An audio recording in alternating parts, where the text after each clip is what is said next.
Alright guys, welcome back to Unconditional Truths. This is my version of the truths as inspired by Russell Brand.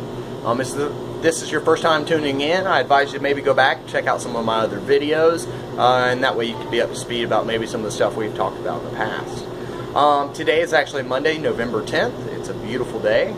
And first off, what we're going to do is talk about some of the people I have found online who are trying to spread the knowledge too, and trying to get information out there as well. And they're just giving their points of views and what they see in life.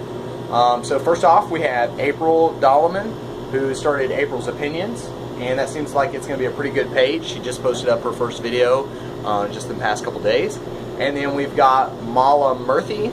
Hope I pronounced your name right, sweetie. She posted up one talking about why she liked Russell Brand and what he was talking about and how that inspires her as a person.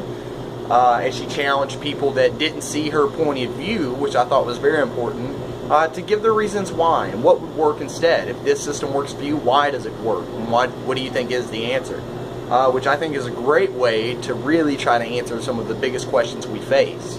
The other one I came across is the Daily Planet Truths, and that's a gentleman who seems to be very mature in his thinking, and he's trying to put his ideas out there and even some solutions, which is even better. Providing solutions to maybe some of the problems we face instead of us just talking about it. What are some of the potential solutions that we can use to change it? The last guy I came across was actually the Vegan Runner, and he posted up something talking about how the media tries to portray Russell Brand as a comic or just some ignorant bloke who doesn't know what he's talking about. Which I think it's awesome that people are slightly offended by the fact that the media is portraying him that way. The great thing is, guys, is I really don't think Russell Brand cares. He's going to do what he wants to do. So that's pretty cool.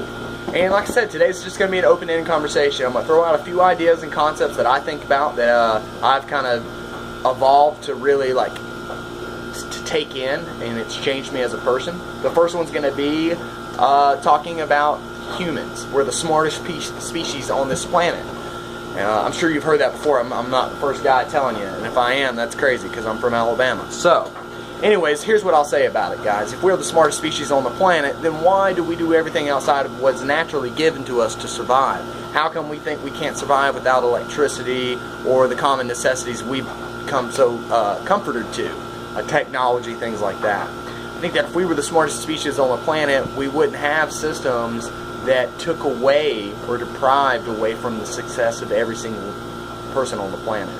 I definitely believe that we are on the arrogant side of the species, and that our egos definitely drive us to separate us. And I think there comes a personal choice where you have to make, what are you going to do? Are you going to continue to follow along the path of being your own individual, or would you rather be a whole?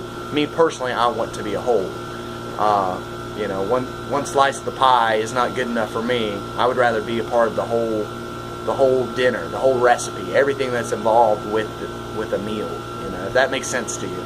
The other thing I will say is that tomorrow's Veterans Day, and I'm going to make this kind of short and sweet for you as far as the veterans part of it goes. If you are a veteran and you're watching this, first and foremost, I want to thank you.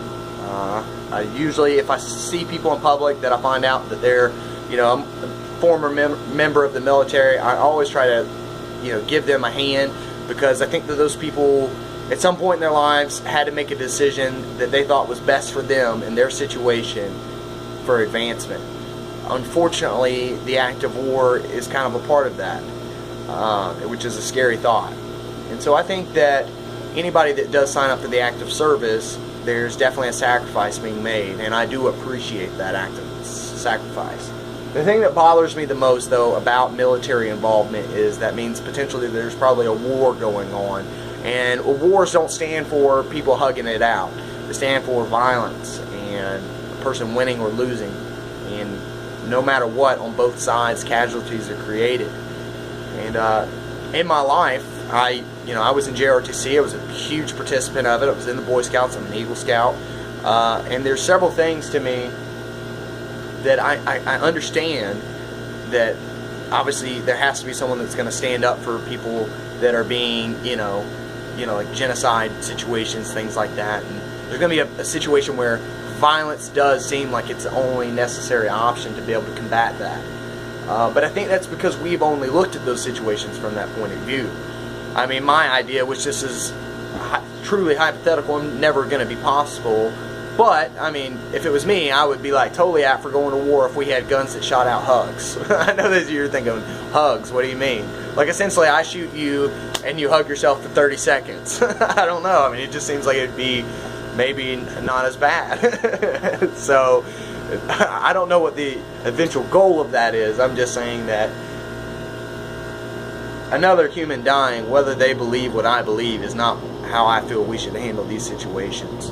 I don't know what the right answer is. I don't know how to do that. I will say Nikola Tesla had an invention which was kind of coin phrase the death ray, but essentially what he had was this technology that he said he could promise every country that there wouldn't be any more wars, because his weapon would stop all wars. And the only way he would give this technology to the major governments of the world is if they all said that they would cooperate together to help control it, meaning that each individual power had its own tower. Like Russia would have one, we would have one, England would have one. And essentially what he said this technology could do was pretty much zap an airplane out of the sky from 260 miles away. But the idea behind this technology was not so that it would be used as an offensive weapon, but as a defensive weapon, meaning that if someone was throwing an attack, you could counterbalance it by this type of technology, which I think would be great if we had that. The only problem is, and the reason why that was never implemented, is because nobody, big governments, you know, our nation included, Russia, these places, they don't want to cooperate. They want to be the one in control. Which leads me to this next point that I'm going to make. I think that's one of the biggest things that we face as a human race is the identity behind power and what is it actually good for. To me, the best type of power there is knowledge and understanding and tolerance. To me, those are when I think of power, that's the type of power I want to have, and how to inspire people. Other people, they want to have the type of power that is led by fear and control. And these are the types of situations I think we as humans need to be smarter than, and understand that there are people that will abuse, you know, our political systems, our banking situations, these things like that. So anyways, another point I want to make is I'm going to talk about the community I lived in, which I didn't live there for very long. It's not like I was raised in an egalitarian community. It was just something that when I got there, it felt so right that it answered a lot of questions I had in my life. So egalitarian community, what that